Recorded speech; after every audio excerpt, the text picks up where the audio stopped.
नमस्कार दोस्तों, मैं हूं नीरज और आज मैं लेकर के आया हूं आपके लिए अमेरिका की एक cult classic suspense series Alfred Hitchcock presents.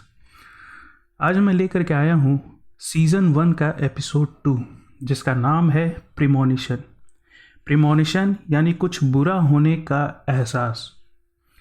तो एपिसोड की शुरुआत होती है एक प्लेन से जिसमें बैठा है किम स्टेंगर। हमें किम स्टेंगर की दिल की बात सुनाई देती है। किम स्टेंगर खुद से कह रहा है कि ना जाने क्यों मैं अचानक घर जा रहा हूँ, ना जाने अचानक से मेरा मन बेचैन क्यों है, ना जाने क्यों मुझे एहसास हो रहा है कि कुछ बहुत बुरा होने वाला है।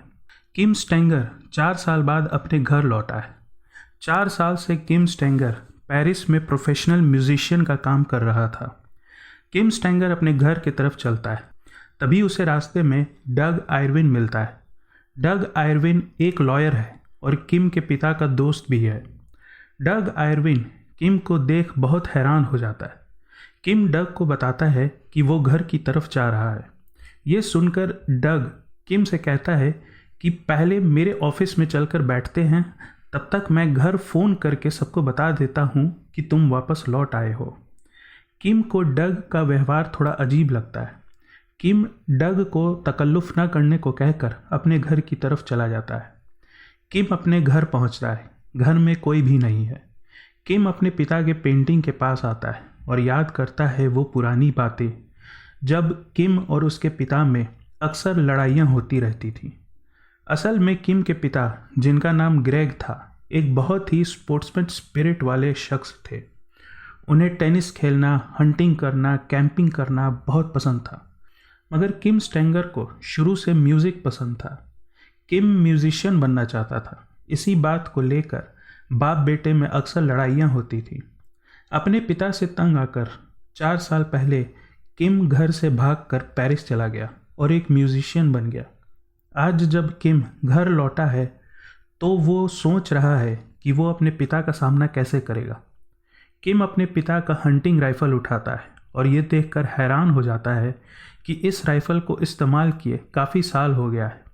ये ताज्जुब की बात है क्योंकि किम के पिता अक्सर हंटिंग पे जाया करते थे। किम फिर अपना पियानो बजाने लगता है। तभी घर में सुजैन आती है।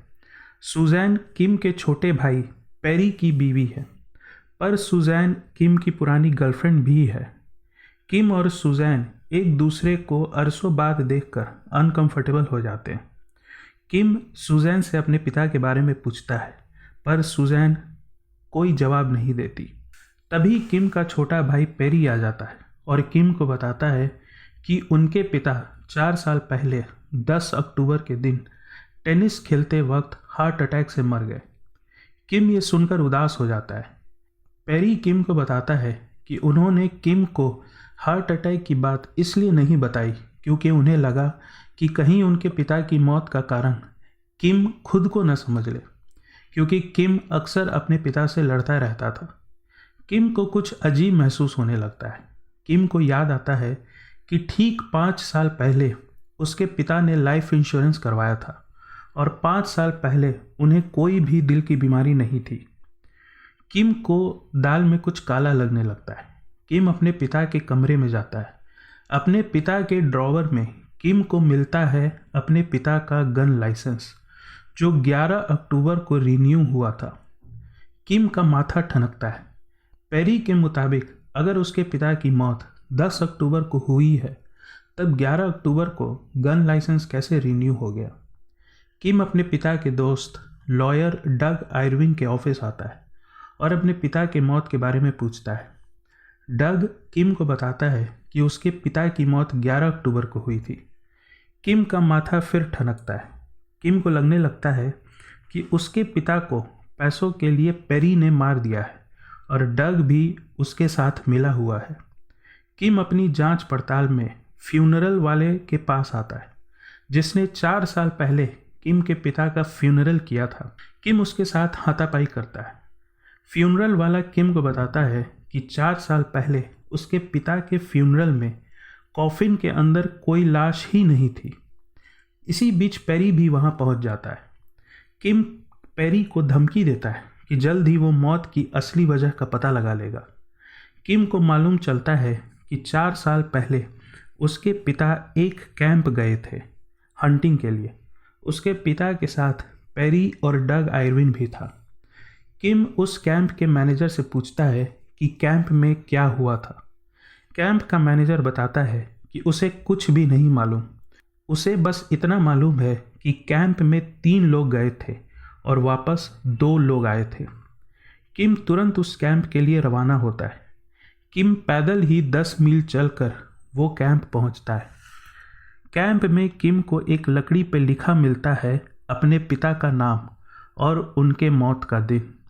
तभी सूजैन कैंप पहुंच जाती है और बेचैन किम को असलियत बताती है। सूजैन किम को बताती है कि 4 साल पहले उसके पिता की हत्या हुई थी और उसके पिता की हत्या करने वाला और कोई नहीं, खुद किम ही है। किम ने 4 साल पहले अपने पिता को गोली मार दी थी और पिछले 4 साल से किम एक पागल खाने में रह रहा था। किम उस पागल खाने से भाग कर आया है।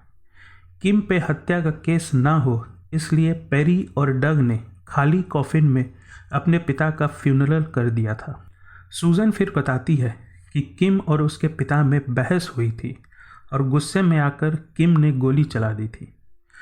किम सूजैन की बात सुनकर कहता है कि मुझे कुछ बुरा होने का आभास हो रहा था और प्रेमोनिशन एपिसोड खत्म होती है।